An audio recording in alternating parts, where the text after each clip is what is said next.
어디서 살 것인가? 출판사는 을류문화사이고요.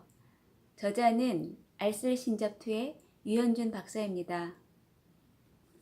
이 책에서는 건축과 도시에 비친 우리의 모습과 실제로 둘러싼 공간들을 디자인하면서 저자가 담아낸 우리의 이야기입니다. 그럼 저자에 관해서 간략히 소개해 드릴게요. 홍익대학교 건축대학 교수 및 주식회사 유현준 건축사 사무소 대표 건축사, 미국 건축사, 하버드대학교 MIT, 연세대학교에서 건축을 공부했다. 하버드대학교를 5등으로 졸업한 후 세계적인 건축가 리처드 마이어 사무소에서 실무를 하였다. MIT 건축연구소 연구원 및 MIT 교환교수로 있었다. 그는 훌륭한 건축은 건축주와 함께 만들어간다는 생각으로 명견만리, 알쓸신잡2, 어쩌다 어른, 20세기 소년 탐구생활 같은 방송 출연과 조선일보의 도시이야기, 중앙선데이의 유현준의 도시와 건축, 매일경제의 I love 건축과 같은 칼럼으로 일반인에게 알기 쉽게 건축을 이야기해주고 있다. 그의 글은 통섭적이고 통찰력이 있다는 평을 얻고 있다. 네, 굉장히 재미있는 내용이 많은 책이었습니다. 그 중에 먼저 1장 읽어드릴게요. 제목은 학교 건축은 교도소다. 한국에서 담장에 있는 대표적인 건축물을 꼽자면 두 가지가 있다. 학교와 교도소다. 둘 다 담을 넘으면 큰일 난다. 필자의 학창시절 어느 학교는 학생들의 월담을 막기 위해서 담장에 전깃줄을 설치하기도 하였다. 학교와 교도소 둘 다 운동장 하나에 4, 5층짜리 건물로 이루어져 있다. 창문 크기를 빼고는 공간 구성상의 차이를 찾아보기 힘들다. 우리나라 학교 건축은 교도소 혹은 연병장과 막사의 구성이라고 볼 수 있다. 창문 크기를 빼고는 공간 구성상의 차이를 찾아보기 힘들며 이런 공간에서 12년 동안 생활한 아이들은 전체주의적 사고방식을 가질 수밖에 없다.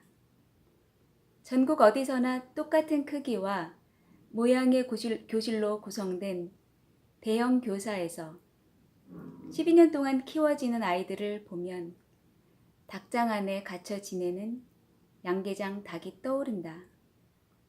남들과 똑같은 교복을 입고 똑같은 교실에서 자라난 사람은 똑같은 아파트에서 사는 것을 편하게 생각할 것이다. 양계장 같은 학교에서 12년 동안 커온 아이들에게 졸업한 다음에 창업하라고 요구하는 것은 닭으로 키우고 독수리처럼 날라고 하는 격이다. 대형 학교 건물 안에 똑같은 교실, 숫자만 다른 3학년 4반에서 커온 아이들은 대형 아파트 304호의 편안함을 느낄 것이다. 그런 곳에서 살다가 나중에 똑같은 납골당에 나란히 안치될 것이다. 우리 아이들은 태어나서 죽을 때까지 전체주의적인 공간에서 지내게 된다. 이런 곳에서 자라난 아이들은 대기업과 공무원, 대형 쇼핑몰을 더 편안하게 생각한다. 지금의 학교 건축은 다양성을 두려워하는 어른을 양산해 낼 수밖에 없다. 우리 사회의 문제를 해결하기 위해서는 학교 건축의 변화가 시급하다.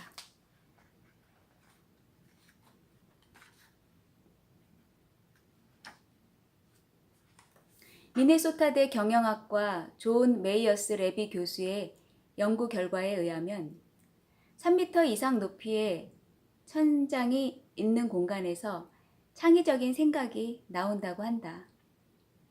2.4m, 2.7m, 3m의 천장이 있는 공간에서 시험을 치르게 했는데 3m 천장고에서 시험을 친 학생이 낮은 천정고의 학생에 비해 창의적 문제를 2배나 더 많이 풀었다는 연구 결과가 나왔다. 이처럼 높은 천장이 있는 공간은 창의력을 향상시킨다. 그런데 우리 아이들의 교실 높이는 교육부에서 지정한 2.6m로 동일하다.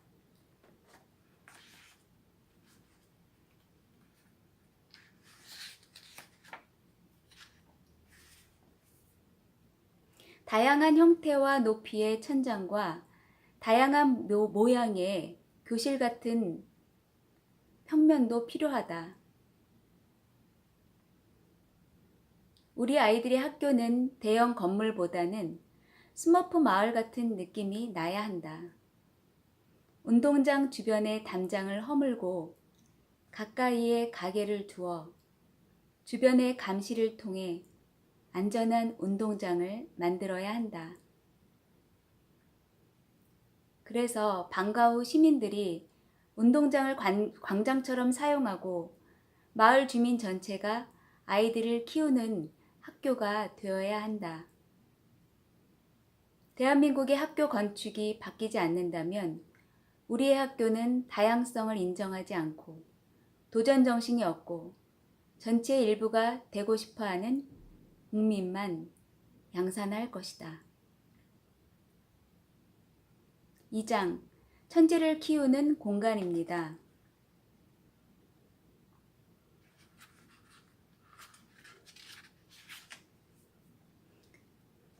우리나라에는 왜 창의적인 천재들이 나오지 않을까?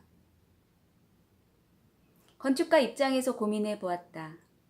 1장에서 언급했듯이 실험에 의하면 3m 높이의 천장에서 창의적인 생각이 많이 나온다고 한다. 그 이유는 사람 키보다 위로 기능 없이 비어있는 공간이 우리에게 생각할 여유를 주기 때문이다.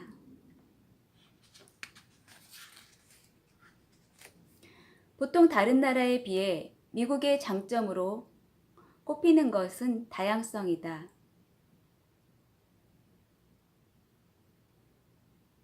왜 미국에는 이처럼 천재가 많이 나올까?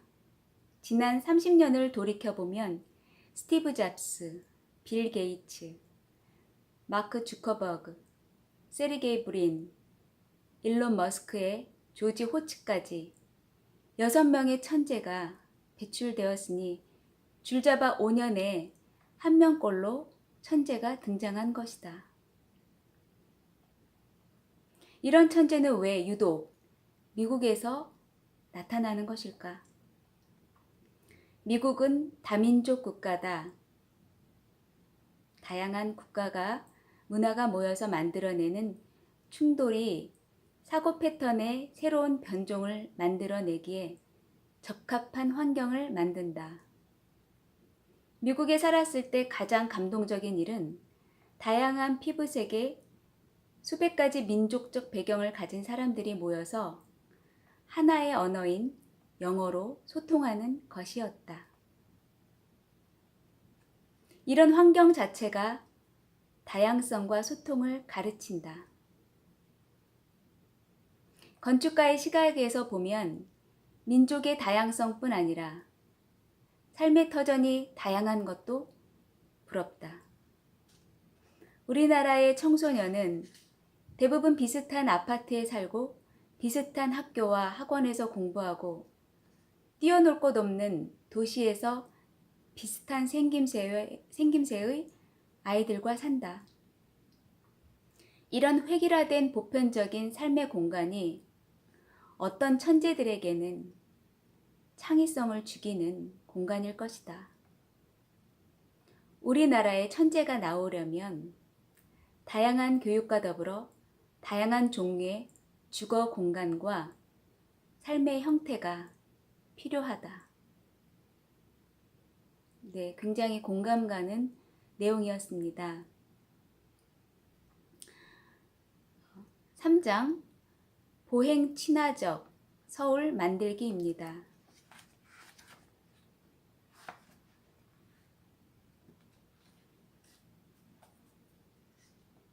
지금 서울은 성곽 주변으로 산책로를 만들고 있다.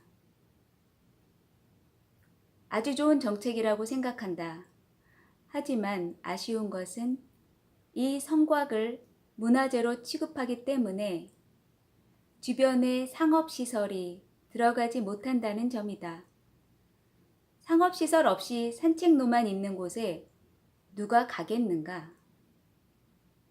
시간이 많은 사람만 간다.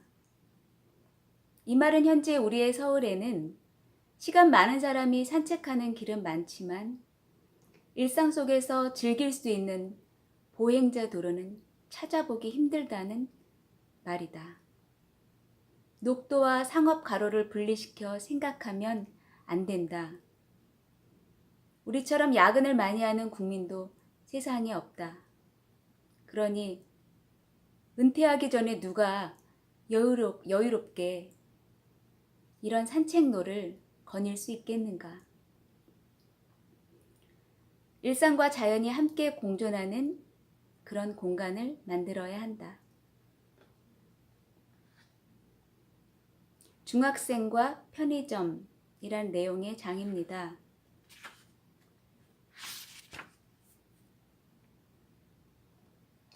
요즘은 아이들이 학원에 5분만 늦어도 학부모에게 메시지가 간다. 학원은 고객인 학부모들과 공조하여 전방위로 학생을 감시한다. 텔레커뮤니케이션의 발달로 아이들은 공간적으로 부모로부터 벗어날 수 없게 되었다. 마치 1990년대 삐삐가 보급되면서 직장인들이 상사에게 더 시달리게 된 것과 일맥상통한다. 핵가족 형태도 청소년에게는 불리한 구조다. 대가족 집안에서는 부모가 자녀를 야단치면 조부모가 옆에서 말려주고 견제해 주었다. 권력 구도가 견제 가능한 순환형 삼권 분리 체계였다. 반면 지금은 부모, 자녀, 양강 대립 구도다. 요즘은 부모 중 한 명이 자녀를 야단칠 때 다른 한 명이 말리면 부부 싸움만 난다. 아이들에게 학교, 학원, 집 모두 부모 감시의 공간인 것이다. 청소년에게는 감시에서 벗어나 사적 공간이 필요하다. 그래서 대학생이 스타벅스에 가듯 10대들은 편의점에 간다. 1,000원에 과자 한 봉지를 사면 편의점에서 친구와 놀 수 있기 때문이다. 게다가 편의점은 점원과 CCTV 덕분에 안전하다. 중학생들의 가벼운 주머니 사정으로 자신들만의 안전한 공간을 가질 수 있는 곳이 바로 편의점이다. 6장 고인돌은 왜 지었을까입니다.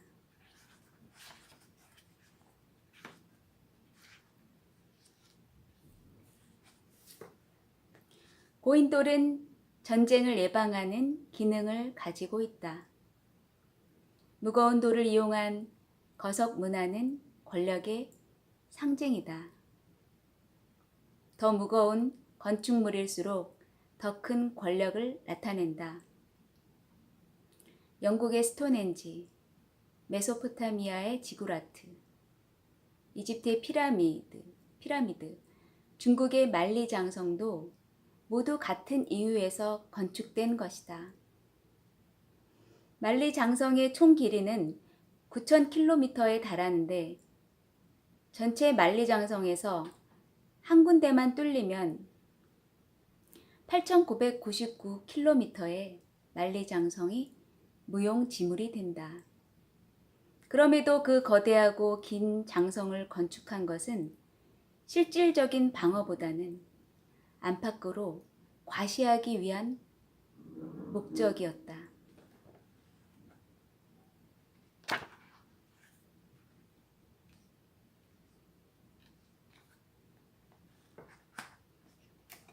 건축 재료에 관한 이야기입니다. 벽돌, 철근, 콘크리트의 뒤를 이어 세 개를 통합할 건축 재료는 무엇일까? 현재로서는 3D 프린터로 만든 재료가 가장 유력해 보인다.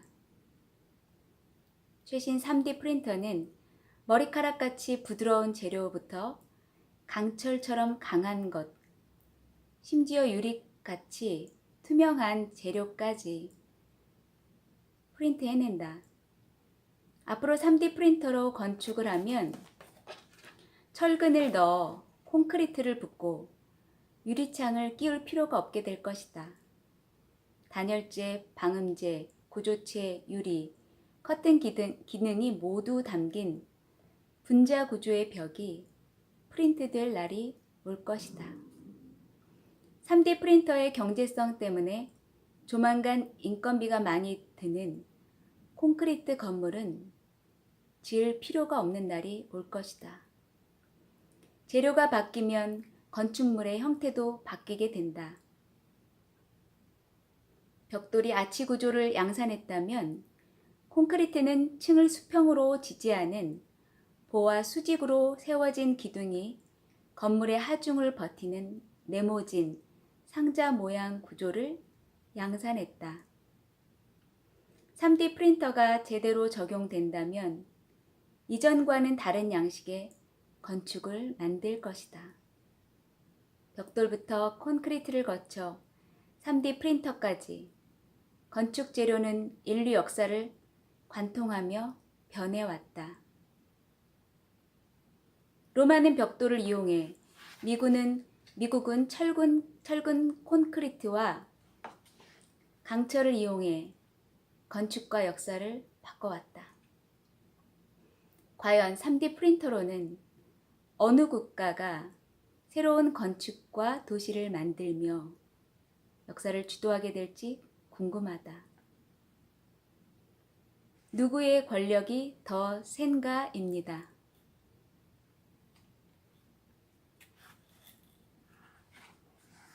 무거운 건물과 권력에 대해 생각하다가 필자는 쓸데없는 호기심이 생겼다. 피라미드를 건축한 파라오도 대단한 권력자고 만리장성을 건축한 진시황도 대단한 권력자다. 그렇다면 이 둘이 싸울 때 누가 이길 것인가? 이 둘의 권력을 비교할 방법이 없을까? 생각하다 방법을 찾았다. 바로 에너지 보존의 법칙을 이용한 방법이다.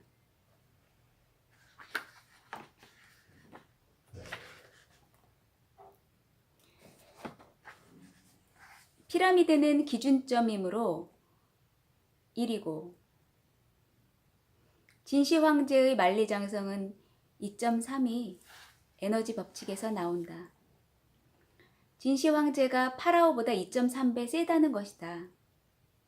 하지만 역사를 살펴보면 이 비교가 공정하지 않다는 것을 알 수 있다. 우선 지금의 9,000km에 달하는 만리장성은 명나라 때 도자기를 유럽에 수출해서 받은 대금으로 증축한 것이다. 그리고 최초의 진시 황제가 지을 당시에도 기존에 있던 성들을 연결해서 완성했다는 기록이 있다. 이런 배경을 감안한다면 파라오와 진시 황제는 얼추 비슷한 수준의 권력을 가졌을 것으로 예상된다. 그도 그럴 것이 두 나라 모두 바퀴가 달리고 말이 끄는 마차를 가지고 있었고 중국은 대나무로 만든 두루마리에 문서를 남기고 이집트는 파피루스에 기록을 남기는 수준의 문서 체계가 있었다.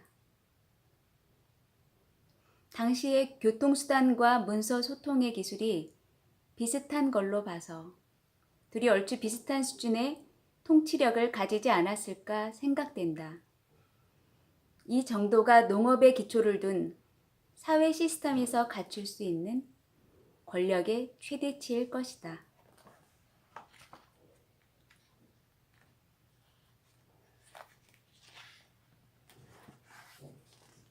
미디어는 권력이다입니다.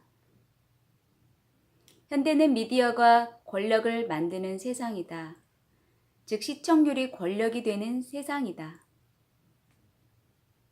인기 프로그램을 만들어내는 PD는 과거의 건축가가 했던 역할을 하고 있다. 앵커맨은 화면의 중앙에 위치하기 때문에 큰 권력을 갖는다. 손석희 앵커같이 시청률이 높은 뉴스의 앵커는 이 시대의 중요한 권력자다. 이들도 고대의 신전 꼭대기에 서 있는 제사장과 같다. 권력이 생겨나면 함께 따라오는 것이 중독이다. 권력에 취한다는 말이 있다. 연예인들이 인기가 내려갈 때 힘든 것은 이런 권력의 중독에서 벗어날 때 생기는 금단 현상 때문이다. 권력은 영원하지 않다. 특히 현대사회에서 미디어를 통해 만들어지는 권력은 찰나성이 더욱 심하다. 우리는 건축과 미디어를 통해 권력을 만드는 법을 안다. 이제 더 중요한 문제는 그렇게 만들어진 권력을 어떻게 분배해서 균형을 맞추고 상호 견제하게 만드느냐 하는 것이다. 그리스는 인류 역사 최초로 객석과 무대로 구성된 극장을 만듦으로써 시민사회를 완성했다. 지금은 우리 사회를 한층 더 성숙시켜 나갈 수 있는 새로운 건축 장치가 필요한 때다. 왜 수메르인이 최초의 문명을 만들었는가입니다.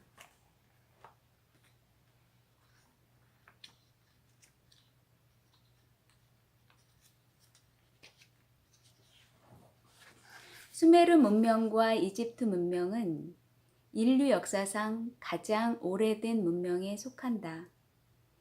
그런데 이 문명들의 발생지는 공통적으로 건조 기후대에 위치해 있다. 왜 건조 기후 지역에서 최초의 문명이 발생했을까? 그 지역 사람들이 다른 인종보다 더 똑똑해서인가? 아니다. 다만 그들이 우연히 그곳에 있어서였다.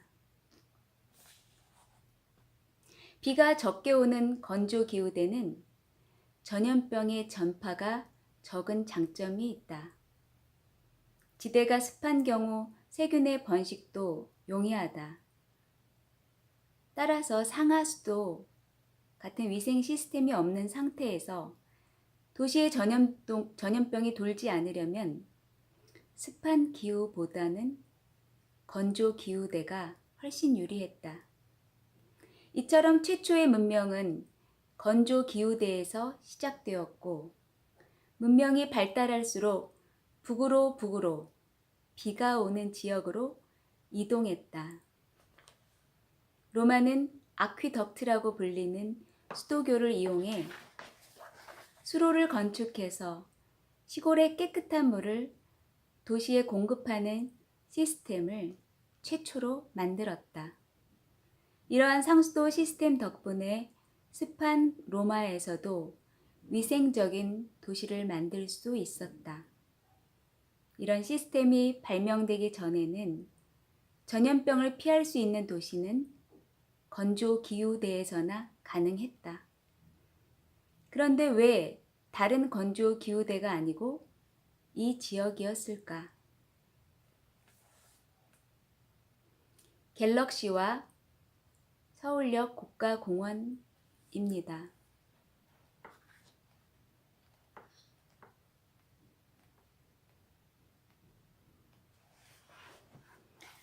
서울로 7017이 완성되었다. 기존의 자동차 고가와는 다르게 보행자들이 다니는 공원이 주변에 색다른 활력을 줄 것으로 기대하고 만든 서울시의 야심작이다. 그 기대는 어느 정도 충족되고 있다. 그러나 필자는 이 공원 계획을 볼 때마다 약간은 창피하다. 서울역 고가공원은 뉴욕의 하이라인 파크를 대놓고 따라한 것이기 때문이다. 그래서 서울역 고가공원을 보면 항상 남의 것만 따라하는 카피캣의 한계를 벗어나지 못하는 우리나라의 민낯을 보는 것 같다. 도시와 건축에는 적절한 변화와 도전이 필요하다. 그래서 오세훈 시장의 한강 르네상스도 지지하고 박원순 시장의 재생 건축 중심의 개발도 지지한다. 둘 다 건축이라는 스펙트럼에서 한 부분을 차지하는 전략이다. 방법은 달라도 각기 미래에 대한 비전을 담고 있다. 신중을 핑계로 검토만 하면서 제자리 걸음하는 것보다 미래에 대한 비전을 제시하고 추진하는 모습이 훨씬 낫다. 도시장의 계획에는 좋은 프로젝트가 많다. 하지만 몇몇 프로젝트가 해외의 사례와 너무 비슷한 것들이어서 아쉽다. 필자는 현재의 서울시가 하고 있는 토목보다는 건축 중심으로 진행하는 재생과 개발을 지지한다. 낙후된 지하 상가를 공원으로 바꾸겠다는 시도도 좋다. 하지만 우린 언제쯤 선진국 답사 후 추진이라는 공식에서 벗어날 수 있을까? 이런 자세로는 아이폰 발매 후에 갤럭시 만드는 것 같은 뒷북만 칠 것이다. 갤럭시만 만들어도 돈은 벌지만 애플이 받는 존경은 얻기 힘들다. 우리 사회는 실패를 감수하는 도전 정신이 필요하다. 대기업 공무원이 되기 위한 시험 같은 검증된 길 대신 무모하더라도 세계적인 창업을 하고 건축에서도 세계 최초의 도전적 프로젝트를 시도하는 모습을 보고 싶다. 강남을 꿈꾸는 개발입니다.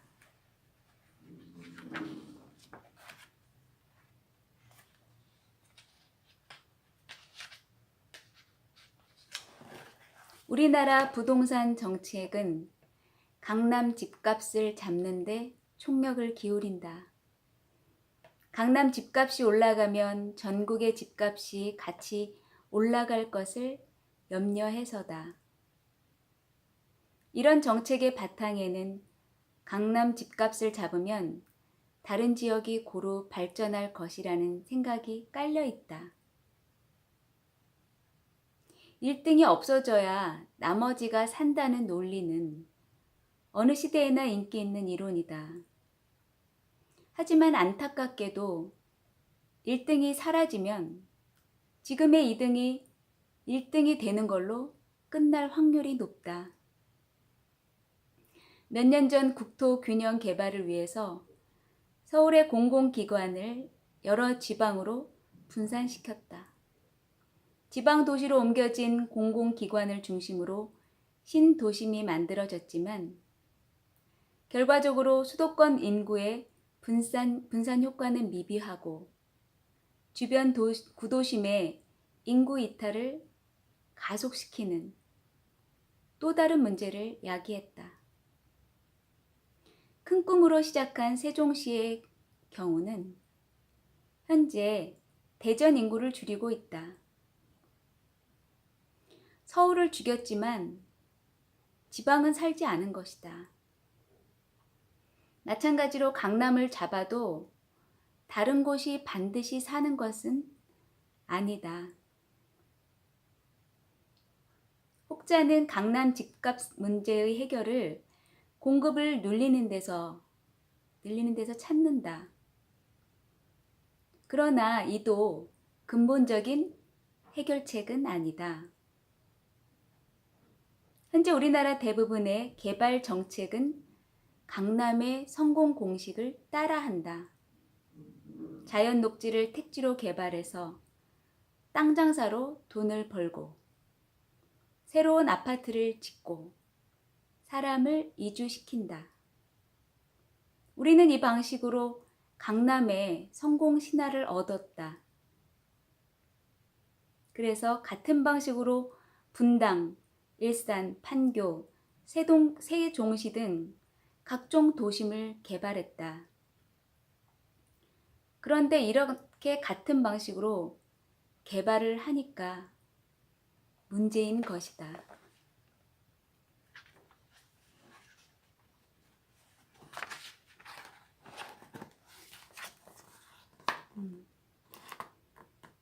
전통을 이어나가면서 창의적인 도시 계획과 건설을 하는 것이 중요하다고 생각합니다. 세계 트렌드라고 해서 무작정 따라하기보다는 우리의 것을 좀 더 알맞고 편리하게 만들어가는 노력이 필요하다고 생각합니다. 앞으로는 인공지능으로 인해서 도시는 한 단계 더 진화해 나갈 것입니다. 싱가포르에는 호텔 옥상에 대형 수영장이 설치된 처음 보는 개념의 건축을 선보인 마리나 베베이 샌즈 호텔이 있습니다. 이 호텔에 한번 가려고 비행기를 타고 싱가포르에 가는 사람들이 많이 있습니다. 우리나라에도 단순한 그런 고층 건물을 질 것이 아니라 신개념의 건물을 많이 세웠으면 좋겠습니다. 그래서 우리나라의 건축물을 보기 위해 세계 각처에서 온다면 정말 멋지겠죠? 네, 지금까지 시청해 주셔서 감사드리고요. 다음 시간에 새로운 책으로 또 뵙겠습니다. 안녕히 계세요.